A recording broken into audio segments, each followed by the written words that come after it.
Hey everyone, it's time for another reaction video. The last one I did was a couple months ago. It was, I believe, the Lord Jamar Flat Earth one, which unleashed quite an amusing series of events. So let's see what other trouble we can stir up with this one. Today, I'm going to be taking a look at this video that several people sent me this link. So yeah, go ahead and do, if you have things that you want me to react to, go ahead and email me. I may not get to it, but you know, if 10 people send me the same link, I generally will take a look and see if it's a worthy target. So today we are going to be reacting to debunking all of the best proof of evolution in 12 minutes. So this one's going to be short and sweet. Yeah, I'm not doing the whiskey today. Just wasn't in the mood, but just thought, thought why not do a debunk tonight? Why not do a reaction video tonight? And this one's going to be a pretty quick one, I think, unless I end up, angrily ranting for 15 minutes every time I pause the video, which very well could be the case. So this is from Answers in Genesis Canada. So who knows if what their apologetics are like over there. I'm going to go ahead and predict it's the exact same script. Same script as over here.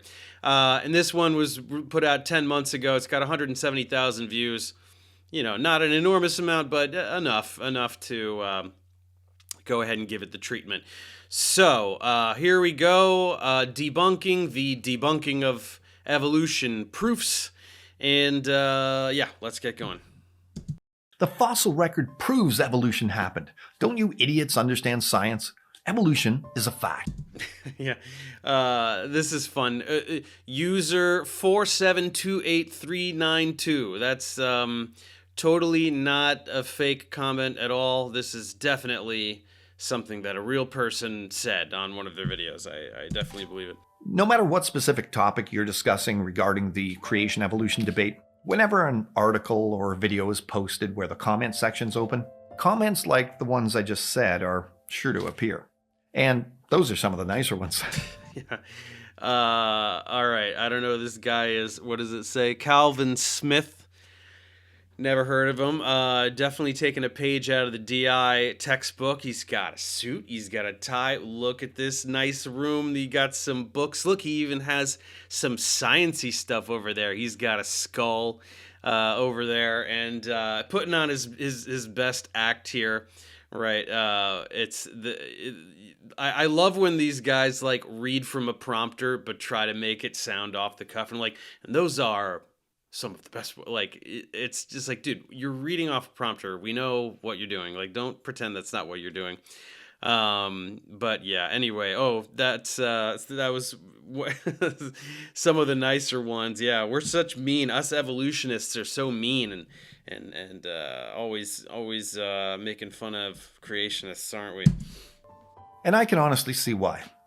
Growing up the way I did, with no influence from the church, the Bible, or even any deistic religious viewpoint whatsoever, the story of evolution was so firmly established in my mind as science and fact that anyone who questioned it seemed rather untethered from reality to me. This is like the complete reverse of it. First of all, no, I don't believe that you were you were an evolutionist that then saw the truth of religion. I'm sorry, you are lying. And it's just this whole it's a story, and I was sold the story. Like, you're describing religious indoctrination. You're describing what you do. You brainwash children from birth to react a certain way to anybody who challenges the story that they're fed from birth. And you're characterizing empirical science that way. It's unbelievably manipulative, and you're a horrible person. I found it hard not to view them with intellectual contempt, as anyone denying the overwhelming proof of the story of evolution based on facts like dinosaur fossils, ape-man skulls, the 98% similarity between chimp and human DNA, the geologic column, etc., seemed idiotic, to put it bluntly. Yeah, it is idiotic. But yeah, when you say ape-man skulls, like, what are you talking about? You say geologic column, you're not showing the geologic column. I mean, you're just listing things and basically snickering at them. I don't know. Let's see what you get into here. I truly remember feeling just that harshly towards those I considered what would today be called science deniers. And when you feel that you have the full weight of science and an avalanche of truth in support of your beliefs, any opinion in contradiction to it seems so weak and dismissible as to be beneath serious consideration. You don't have opinions, you have wrong things and lies that you say. That's why you are so easily dismissible, because you're just lying and saying wrong things. You don't have an opinion, you have a script of lies. So, I don't know, you can put on your best car salesman routine. I feel like you're trying to sell me a used Chevy here. It ain't gonna work. And of course, the internet tends to encourage some bad behavior sometimes. I think of it... Yeah, like being a disgusting propaganda mill trying to brainwash people and erode the separation of church and state. That's pretty bad behavior on the internet. Metaphorically, like a gang leader that's so sure of himself, with all of his backup behind him, ready to help him out whenever he wants. But what if he spun around to find out that there was no one standing there to rely on? You see, that's just what happened to me when I was finally challenged in my belief in materialism and had to present the evidence in support of it. And when I was asked what the best proofs of evolution I could muster were, I turned around with all this cockiness and confidence I could portray and found out that many of the proofs I'd put my faith and trust in had disappeared without me knowing it. This is, just like, dude, who believes this? Who believes this ridiculous story? I was such a materialist believer, and when somebody was like, hey, prove evolution, I couldn't do it. It's like, you never learned science, and you were always religious. I'm sorry, I'd bet any amount of money that you've always been religious, or you just are getting paid an unbelievable amount of money to be this, but I don't see how that would be the case. There's plenty of people who would do this for a normal paycheck. You never learned anything, and now you're trying to infect other people with that level of willful ignorance. So, a hallmark of evolutionary thinking is the idea of change over time. And this notion certainly plays itself out whenever someone asks the question, what are the best proofs of evolution? Especially if we were to do so throughout history. What if we were to do that from way back in the day all the way up to the 2000s? For example, let's begin by asking that question at the time of the launch of the book that's the bedrock of modern evolutionary thought, Darwin's Origin of Species. Fucking of course, right? Always Origin of Species, always Darwin, right? Let's forget 150 years of evolutionary biology and paleontology and genetics and anthropology and half a dozen other fields and go to Darwin's Origin of Species, right? It just every time, right? It's just, we have a Bible and a prophet, and you have a Bible and a prophet. Let's compare our Bibles and prophets. It's so unbelievably intellectually dishonest, it just makes me sick. There's no point. There's no, like, if you are studying evolutionary biology, it's very interesting to know what Darwin did and what he said in Origin of Species and his other works, right? It's an interesting snapshot, right? It's like going back to John Dalton or something, and wow, he's figuring out that how to prove that atoms exist and things like that. But it's like you're trying to attack modern evolutionary biology by looking at ancient history at this point, right? Darwin would have no idea what's going on. He would have no clue he could look at a biology textbook today and be like, what the shit is any of this? DNA? I don't even know what DNA is. It's just like, and they'll never stop doing this. They'll never stop doing it this way because it's the only way to do it, right? You can go back to 1860 and make the claim that the evidence for evolutionary lineages and common ancestry is a little bit tenuous, and that's totally fine, right? But that was 1860. It's 2025. Okay? Get with the times.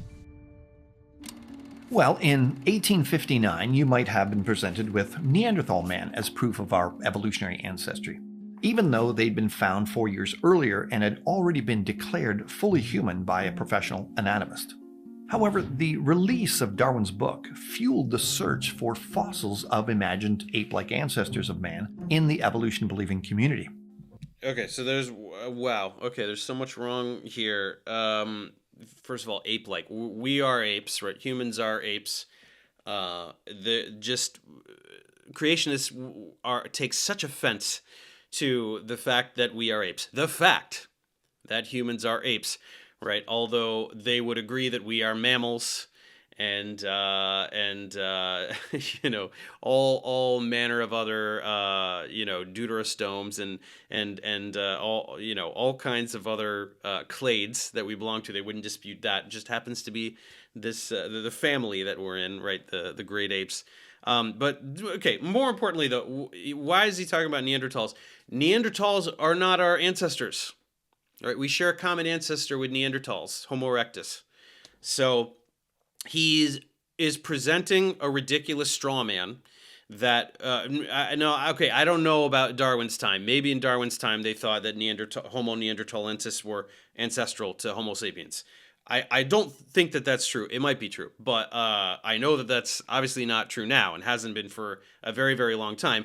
We know that Homo neanderthalensis, right, Neanderthals, Homo sapiens, modern humans, also Denisovans, right? These are three species, very, very closely related species that are all derived from Homo erectus and interbred. That's why we can identify certain proportions of Neanderthal and Denisovan DNA in, you know, in the former are predominantly in Europeans, the latter are predominantly in Southeast Asians. Neanderthals are not our ancestors. Nobody says that they are. So go ahead and proceed with the straw man, and I will make fun of you. And lo and behold, 4 years later, Irish geologist William King decided to re-examine the fossil skull of Neanderthal man and promptly decided that he was an ape-like creature. And many variations of this idea were propagated as science and fact for well over 150 years afterwards.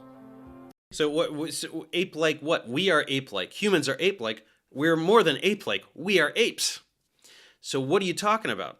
Right? Well, I know what you're talking about. You're trying to imply that scientists of the time said that Neanderthals were like what you are thinking of in your head when you say apes, or probably monkeys, is what you want your viewers to think of.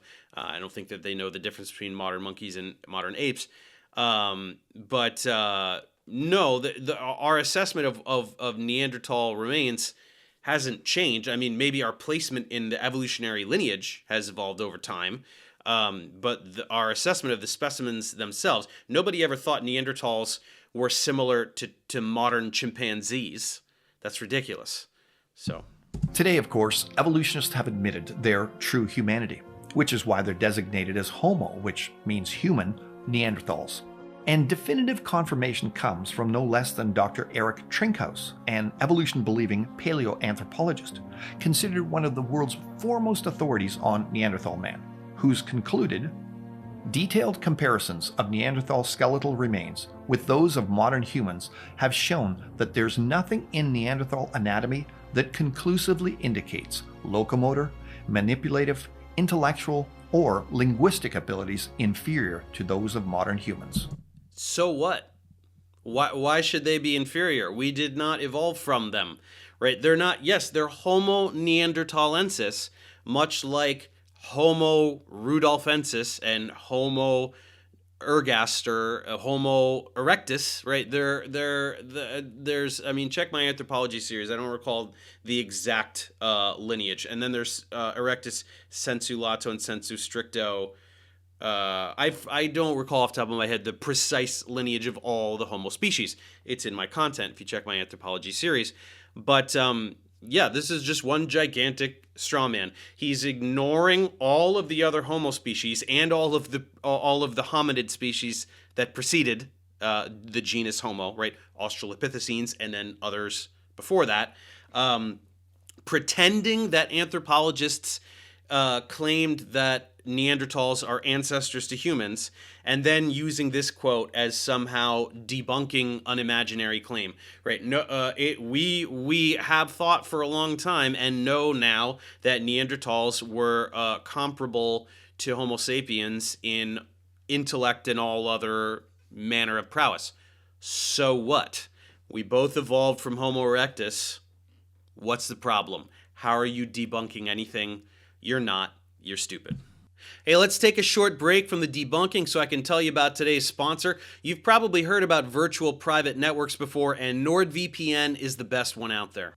If you're not familiar with the concept, when you use the internet, you have a particular browsing experience due to your unique IP address, so the internet knows where you are in the world.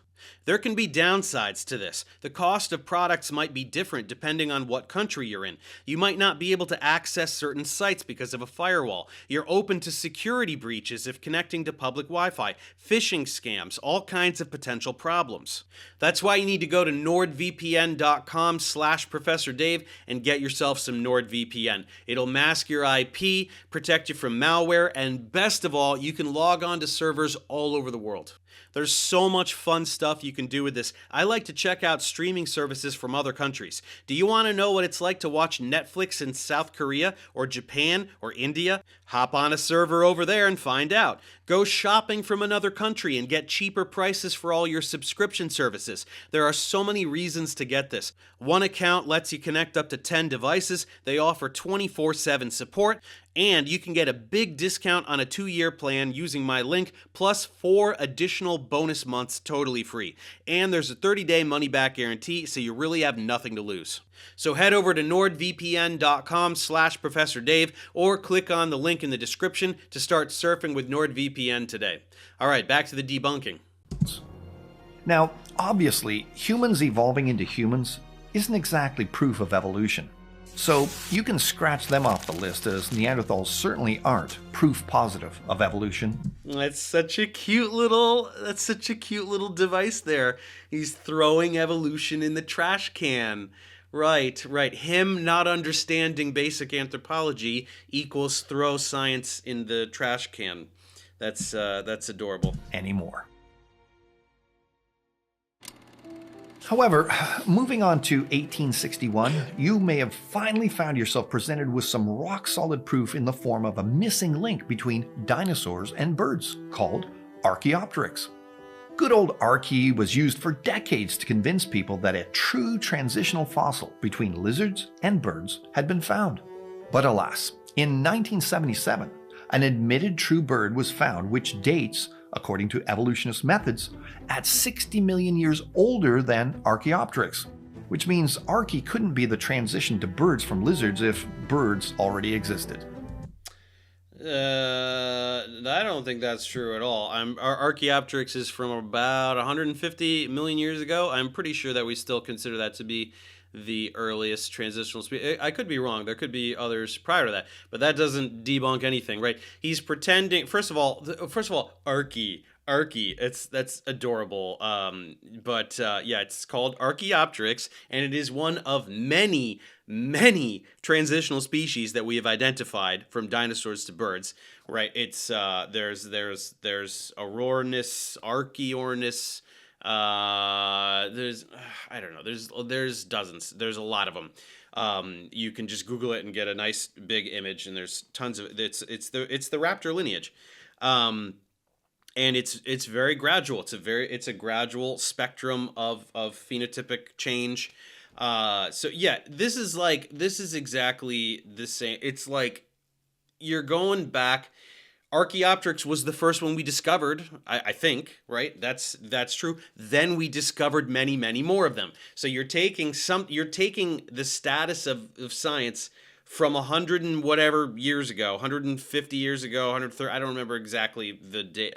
I think it was the late 19th century. I'm pretty sure that Archaeopteryx was discovered. So, did you want to talk about what we've discovered since then? No? Gee, I wonder why, right? Because then you have to talk about this incredible, broad, detailed spectrum of evolutionary progression from scaled raptors to feathered dinosaurs to modern birds. It's very nicely filled in, and you're pretending that it isn't because you are a liar.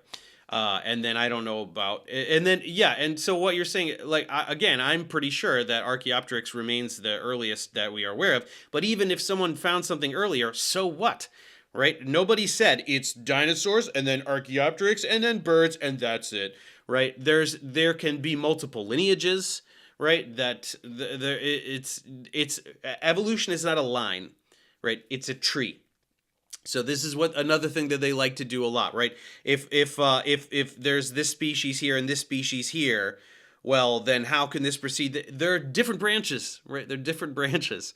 I don't even know what species he's talking about, but it's ridiculous. Professor John Ostrom of Yale acknowledged, "We must now look for the ancestors of flying birds in a period of time much older than that in which Archaeopteryx lived."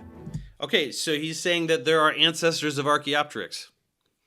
Yeah, duh, right? They evolved from earlier dinosaurs, right? So Archaeopteryx was clearly a feathered dinosaur, but there are species ancestral to Archaeopteryx that are on a lineage that converge with some common ancestor, with some other dinosaurs, right? It's a big tree, right? Here's Archaeopteryx. There's a bunch of stuff before it and a bunch of stuff after it. What's the big deal? I see nothing in this quote that says that contradicts anything whatsoever about evolutionary biology, right? This is confirming the lineage. So I don't know what he's talking about.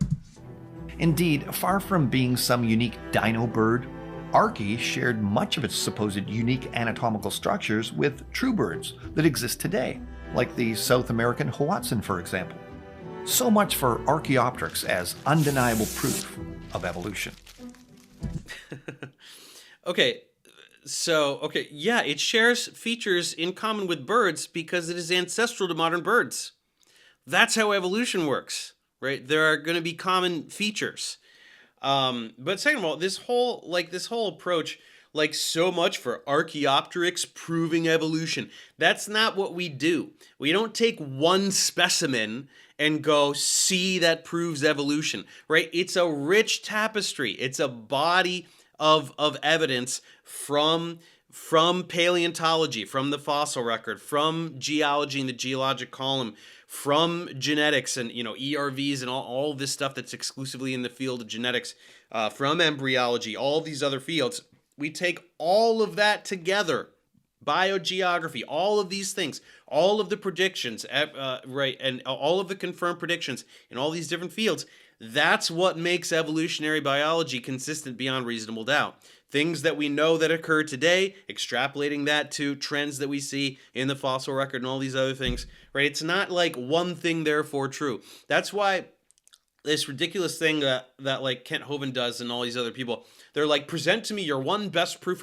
That's not how it works. I'm not going to say one thing and go, that proves it, because you'll just crap on that one thing and say, oh, is that really the best you got? No, it's not one thing. It's all of these different fields of science. Everything that they've uncovered over the past several hundred years, all of that together makes evolutionary biology and common ancestry consistent beyond reasonable doubt.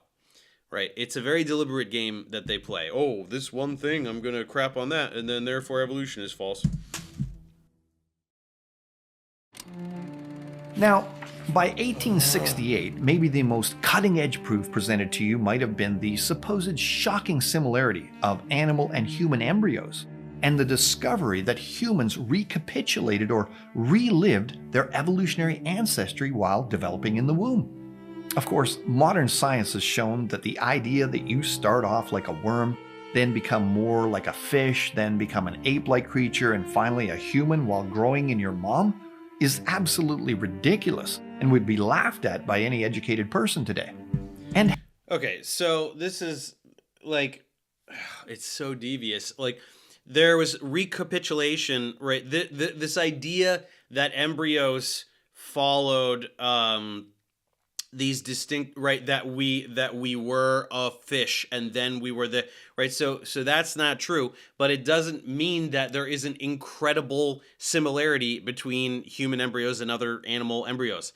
The similarity is absolutely undeniable. They will never ever stop doing this heckle drawing thing. They're just lying, right? They need to go all the way back to the 19th century because they can claim that these drawings are fake. They're not, right? They are accurate. They are accurate drawings. And then look, okay, so I know what he's gonna do here. So this stuff, look at the salamander one. That's a yolk sac. That's not part of the embryo, right? They're looking for ways to make it seem like the embryos are incredibly different, whereas in fact, in the first 10 weeks or so, or 12 weeks of embryonic development, humans and other animals, the embryos are virtually indistinguishable. And we're in the 21st century. We have actual images, right? We don't have to use drawings. We can take actual images of live embryos, right? You can see them. You can go Google it right now. Right? If you Google it, if you Google comparative embryology, you'll find these drawings because they've been around forever. You'll find a shit ton of creationist propaganda, but you'll also find actual images of these embryos, and they are unbelievably similar. And human embryos at an early stage have tails, have pharyngeal gill slits, have all of these features that are not present in fully developed humans, that only makes sense in an evolutionary context. This is the way that an animal embryo develops, right? Certainly from bony fish onward, and then tetrapods, all tetrapods, especially, right? These are all, well, there's a fish, and then the rest are tetrapods. And so if you, well, yeah, some of them are mammals, but it only makes sense in the context of animals developing as embryos, right? Embryonic development happening a certain way, and then certain evolutionary changes, certain mutations occurring that dictate changes in embryonic development at a certain time, right? So the first however many weeks, they're developing virtually identical to the way that an amphibian embryo was developing, and then due to some genetic change, there's a discrepancy in the way that certain genes are activated. Apoptosis occurs here and generates digits instead of, gets rid of the webbing or whatever it is, right? There's all these changes that occur at certain stages in embryonic development. This makes no sense whatsoever outside of the context of evolution, right? If there was some intelligent designer that said, okay, this is going to develop into that, this is going to develop into that, why the hell would they develop all similarly and go through stages that have nothing to do with what the form is going to be when it's fully developed? It doesn't make any sense. And all they can do is show these drawings and go fake, fake, fake, fake, fake. They're just lying. That is what the embryos look like. The only thing that happened, and I talk about this in I do the Debunking Creationist series, the 5-part. I put a lot of work into that. I talk about the heckle drawings in that. Check that video out. The only thing that happened was in the first edition of his book, he accidentally put the same image 2 times or 3 times or something. It was an error, right? It was one image that he accidentally put for 3 things, and he corrected it. And in the second edition, he put the right drawings. The drawings are good. So anytime you hear a creationist talk about this, you can just laugh right in their faces, because number 1, they're just lying. The embryos do look like that. And number 2, stop whining about drawings and show images of actual fucking embryos. You can see them. We can see actual real embryos. We don't have to draw them. And this is what they look like. What Heckle said, not this pathetic attempt at, and those don't even look that different anyway. They're later stages than are intended. And then they put stuff like the yolk sac for the salamander to go, wow, look at how crazy. That's not part of the embryo. Right? Prior to whatever, 10, 12 weeks or whatever it is, they look indistinguishable. Take any creationist, get an early embryo for all these animals, get a unique image that they haven't seen before, ask them to pick out which animal it is. They will not be able to do it. And then laugh in their face. I'm so tired of this Heckle shit. And Heckle's embryo drawings have now been admitted to being completely fraudulent. Nope. Forgeries made by this supposed great scientist's own hand, and the similarity argument has been shown false as well. No, it hasn't. Not forgeries. They are similar. You're just lying. And yet they were in textbooks up until my youngest daughter was in school just 15 years ago here in Canada. As evolution-believing embryologist Michael Richardson concluded, this is one of the worst cases of scientific fraud. It's shocking to find that somebody once thought was a great scientist was deliberately misleading. It makes me angry. What he, Haeckel, did was to take a human embryo and copy it. These are fakes. I don't know who he's quoting, but they're not fakes. And the reason that they're not in textbooks anymore is because we have pictures of them. We don't need the drawings, we show the pictures. So, yeah, this is one of the worst cases of dishonesty and fraudulence. To me, it's shocking to find that somebody would tell this lie over and over and over again.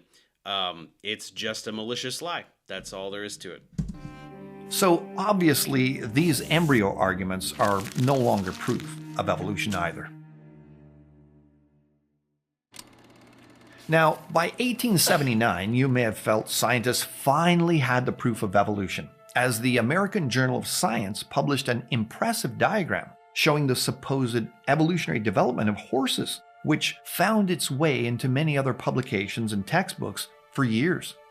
Now, today, this proof of evolution has been abandoned because of the many severe challenges brought against it. For example, if the series were true, you'd expect to find the earliest fossils in the lowest rock strata. But you don't. In fact, bones of the supposed earliest horses have been found at or near the surface. Sometimes they're found right next to modern horse fossils. Sometimes, how many times? One time? Right? I don't know what he's talking about, but the evolutionary lineage of horses is pretty damn well documented. There's, I don't remember, Eohippus,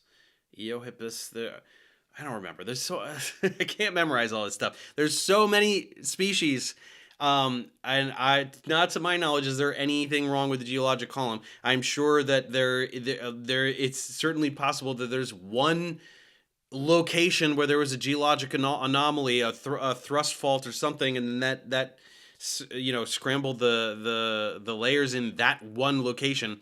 This sounds like a gigantic lie to me. I think that the evolution of horses is very well substantiated. I mean, again, it's like all of these are the same. Whether you're looking at earlier primates to modern humans, or you're looking at dinosaurs to birds, or you're looking at land mammals to whales, or you're looking at whatever. Like I think horses and I think maybe rhinos are some of the most and hippos, right, are some of are pretty closely related. Right, if you look at the ancestral lineage of all of those species, they converge on common ancestry. All of these lineage, like it's 2025, right? You're talking about the evidence that was gathered in the 19th century, which honestly probably already was pretty good, but it doesn't hold a candle to what we have now. So number one, you're pretending that 130 years ago was the state of the art that we're looking at now, and number two, you're just lying about it. Right, I don't even know what you're talking about with these, with whatever anomaly you're saying. But furthermore, right, you don't discard a very well substantiated model due to one anomalous data point. Right, if there was one location where, that's very interesting. This one specimen is that should be ancient. It's close. It's where the modern horses are. I wonder what happened right there. Is it possible that something happened right there? Oh no, we're going to discard the entire field of evolutionary biology that's well substantiated in multiple different ways because of one anomalous data point? That's not how science works. But instead of me listing all of the challenges here, I'll quote the evolutionist curator at the American Museum of Natural History, Dr. Niles Eldredge. I admit that an awful lot of that has gotten into the textbooks as though it were true. For instance, the most famous example still on exhibit downstairs in the American Museum is the exhibit on horse evolution prepared perhaps 50 years. Okay, what about it, right? This is Eldredge is a punctuated equilibrium guy, right? So what is he even saying? Like, what is the context of this quote? All these quotes are severely lacking in context. What is wrong? What exhibit is he talking about? What is wrong in it? He's obviously not saying that horses didn't evolve. He's an evolutionary biologist, right? Evolution, like all of these scientists are not are not saying that evolution didn't happen. They're talking about the specifics in which these species evolved. Right? So how did modern horses evolve? Maybe he's having a disagreement with or maybe there's something that was slightly wrong about the way the information was presented 50 years prior, and for whatever reason it stayed slightly incorrect for too long, and he's saying, oh man, we need to revise that thing. What? Right? Give me specifics. Show me organisms. Show me specimens. Show me primary literature. It's just he's just misquoting somebody to go, see, even the evolution man says that evolution isn't real. Like, how dumb do you have to be to fall for this crap? It's unbelievable. Years ago. That has been presented as literal truth in textbook after textbook. Now, I think that's lamentable, particularly because the people who propose these kinds of stories themselves may be aware of the speculative nature of some of the stuff. What is speculative? Tell me specifically what he was saying was speculative, and how have we revised that? Right? I don't know what this quote is referring to because you're not telling me, because you're being deliberately vague. So obviously the horse evolution series isn't irrefutable proof of evolution either. Well, maybe by 1893 they'd show you the good stuff, the so-called scientific evidence of vestigial organs inside of us. These were supposed evidence of useless leftover parts inside us from our supposed evolutionary past. And by this time, evolution-believing scientists like German anatomist Robert Widersham was claiming that our bodies contained over 86 of these useless organs, including the thymus, tonsils, adenoids, valves and veins, the parathyroid, and the pineal and pituitary glands. Of course, not only have all now been shown to be functional, but some have been shown to be critical for life itself. Today's doctors would consider that old list laughable. Wow, we're more right now than before. Oh my gosh, that's incredible. This one guy said a thing 130 years ago, and we have better information now. That's really shocking. And then also, just creationists will never stop misrepresenting the concept of vestigial organs. It doesn't mean that they're utterly useless. It means that they don't do the thing that they used to do. Okay, they had some very specific function, and those parts are still there and don't have that function anymore. Okay, we have vestigial features. There's the appendix, there's the coccyx, there's wisdom teeth. There's like we get goosebumps, stuff like that. Goosebumps don't do anything if you don't have hair anymore, right? So there's all these features that we have, and it's like the appendix is the classic example. It's not like the appendix used to help digest tough plant material like bark, like tree bark. We don't eat that. Our ancestral lineage hasn't eaten stuff like that for a long time. So there's an evolutionary pressure to reduce that structure. So the appendix shrank into this tiny little thing, right? And now it has some immune function, right? We figured out, oh, it has some immune function. It doesn't do the thing that it used to do. That's what makes it vestigial. Nature is clever. It found a way to retain some minimal purpose for it. That doesn't make it not vestigial. It doesn't do the thing it used to do. Okay? And over the years, the list of so-called vestigial organs has shrunk to a handful of highly questionable examples, even within the evolutionary community itself. Even the most commonly touted of all, the appendix, is now recognized as a highly specialized organ with a rich blood supply that manufactures several types of antibodies. It's not some useless relic. Nobody says it's useless. Nobody says it has to be useless. It doesn't have to be useless to qualify as vestigial. There's almost nothing that's useless in the body or anywhere in the biological world. There's too much evolutionary pressure for things to have some purpose, right? It doesn't do what it used to do. We don't eat tree bark. Okay, that's what makes it vestigial. It used to be a much bigger organ. It's a tiny little thing. Fine, it makes antibodies, whatever it does. That's not the thing it used to do. And it's not just the fact that these vestigial organ claims kept getting knocked off the list. It's the fact that the whole concept itself is a terrible proof of evolution to begin with.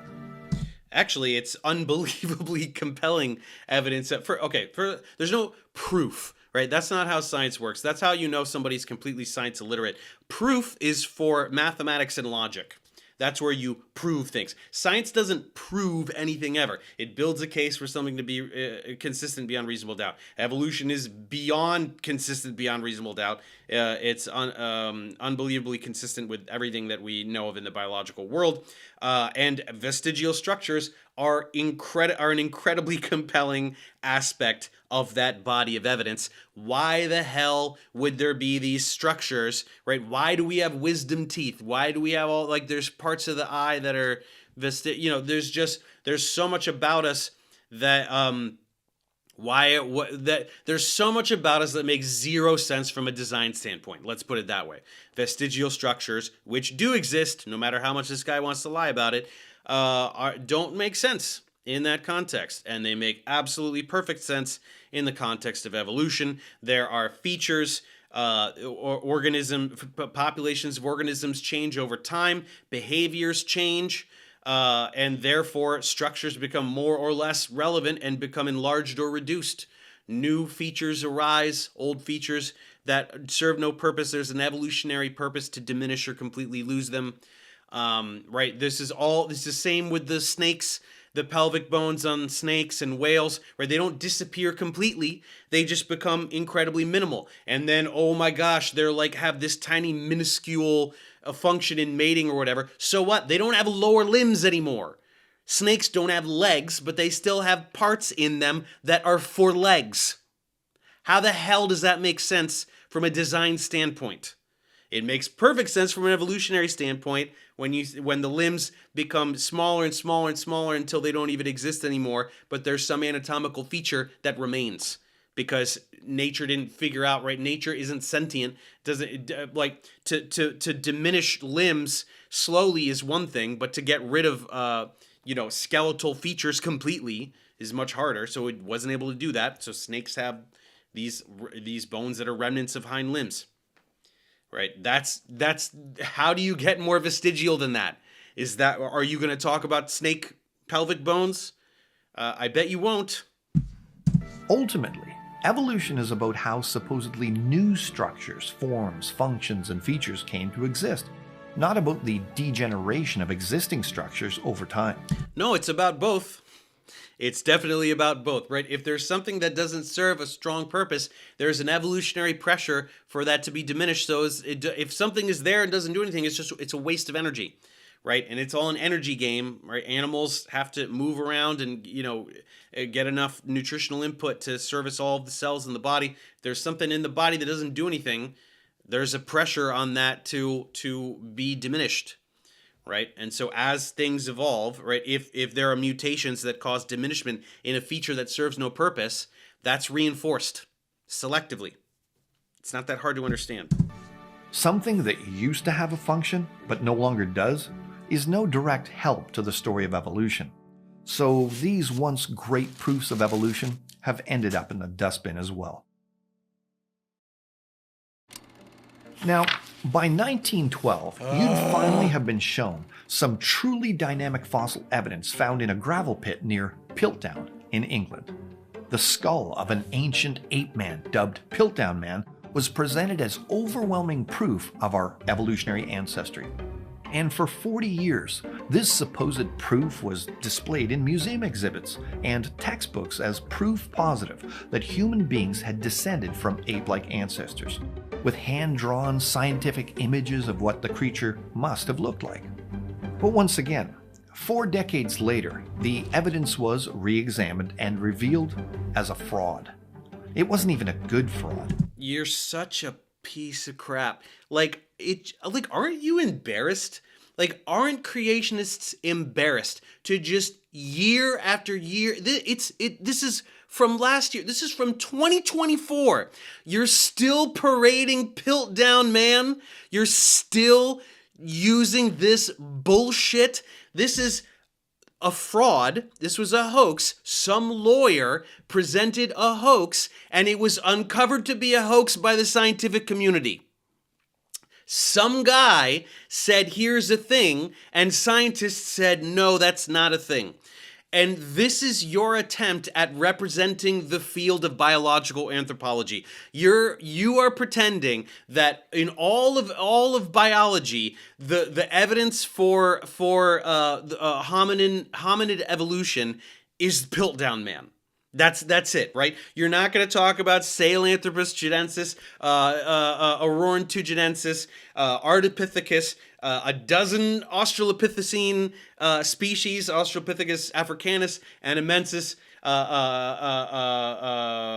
afarensis, Homo rudolfensis, Homo erectus, there's thousands of specimens of dozens of different hominid species in multiple different genera, and you're just pretending none of that exists, and you're going, Piltdown Man was a hoax, so anthropology is dumb. Like, how fucking, it's just like, it's revolting. You are a disgusting, deceptive, garbage person. It's absolutely unconscionable. How can you sleep at night? Like, what kind of a person puts on a suit like this and goes, Piltdown Man, that's the best thing that evolutionists have, and it was a hoax. Like, my God, it's unreal. Who is like this? As you could easily see how the teeth from a jawbone had been filed down to make them look more human, and the bones had been chemically treated to make them look very old. It was simply a combination of an old human skull and a modern ape jawbone stuck together. So much for that proof of evolution. It's like if I made up some scripture and I went, hey guys, I went and I'm an archaeologist and I found this, it's a lost book of the Bible. And then historians were like, no, it's not. You just made this up. This is not a real thing. And then scientists were like, see, the Bible isn't real, right? This guy made up a thing and said it's part of the Bible, so the Bible isn't real. That's exactly what this is, right? A guy who was not a scientist made up a thing and scientists debunked it. How the hell is this? What does this have to do with anything? Like, please just stop. Like, if you are talking to a creationist and they bring up the Piltdown Man, you can just laugh in their face so hard and say, how are you not embarrassed to say this stuff? Like, it's insane that they're still trying to do this. Evolution.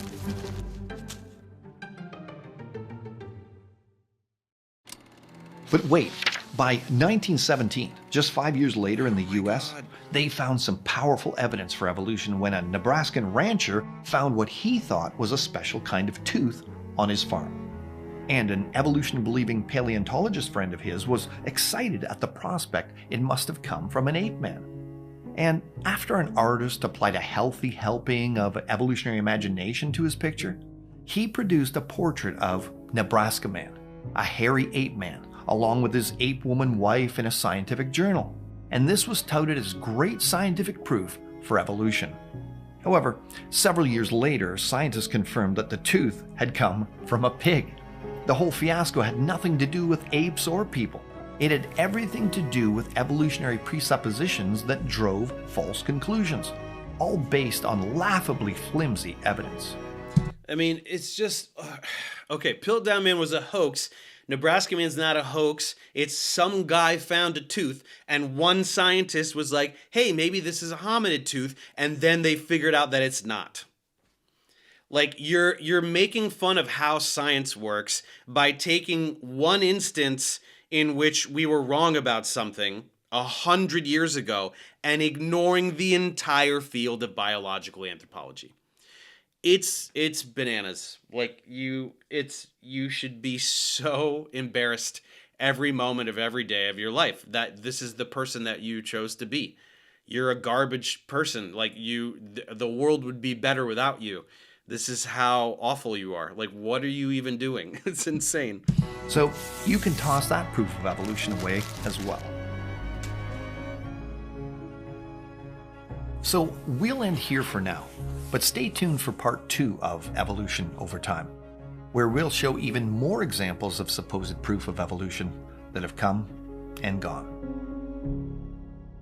Wow, I can't wait for. Okay, so that was part 1. I guess this is a series. And I think they've finally entered the beginning of the 20th century, so they're getting a little more rigorous now.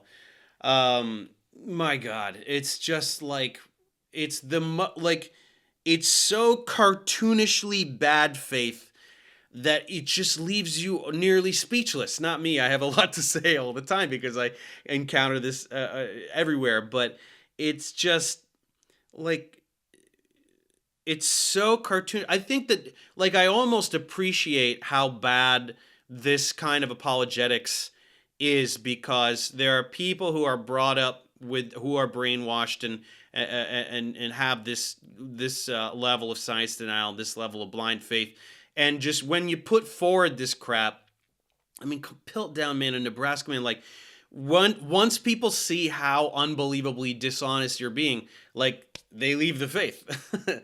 And that's why secularism is on the rise. That's why religion is on the decline. It's because of this sort of apologetics. It's just so bad. It's so bad. Yeah, most of what we just talked about is in my video. I did the 3 hour, or however long it is, the 5-part series, definitive guide to debunking creationists. If you liked this, go to that. It's jam packed with as much stuff as I could fit in there. A lot of it is as dumb as this. Some of it is more sophisticated deception. But in the end, this is what they've got. It's Darwin and Origin of Species is a prophet and a Bible, just like our prophet and Bible. Look at what they said in 1864. Let's not let's not look at modern biology knowledge. Heavens no, right? That would be too damning. Yeah, I don't know. That was pretty bad. I'm just glad it was 12 minutes. I kind of like this short video. I mean, we ended up stretching it to about 50 minutes anyway, because it's there's just so much insanity packed in there. But yeah, I don't know. I don't know what else to say. Answers in Genesis. This is really embarrassing stuff. This is so I don't know what this guy's relationship is to Ken Ham, but I mean, it was probably handpicked to lead the Canadian front of this ridiculous apologetics here. So anyway, yeah, that's it for today. I'm going to try to do some more of these reactions coming up because they're fun and you guys seem to like them. And tonight I didn't feel like doing the whiskey, but I would like to do whiskey, or I also love beer. I also love red wine. So if there are any suppliers out there that want to sponsor a reaction video, I will go much lower with my rates than I do for normal sponsorships, just because I kind of really want to get into that, because that's more fun for me. I'd rather advertise booze than whatever else. So reach out. Let's set something up, and I can do that on the next one. So that's it for today's reaction. I'll see you next time.